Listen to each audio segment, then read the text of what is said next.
yang bersangkutan sudah pasti. Sudarlun, Dinas Kesehatan Aceh dan Kabupaten Simelu menggelar rapid test massal terhadap 220 orang yang berlangsung di RSUD Simelu. Seperti daerah lainnya di Aceh, rapid test ini diharapkan menjadi pencegahan penyebaran COVID-19. Meski demikian, petugas mengaku bahwa hasil reaktif rapid test tidak serta-merta menjadikan yang bersangkutan positif corona, melainkan harus dilakukan tes swab.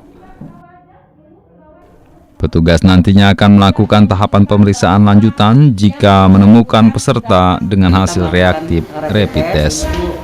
Rapid test ini bukanlah memastikan bahwa seseorang itu sudah positif COVID ya.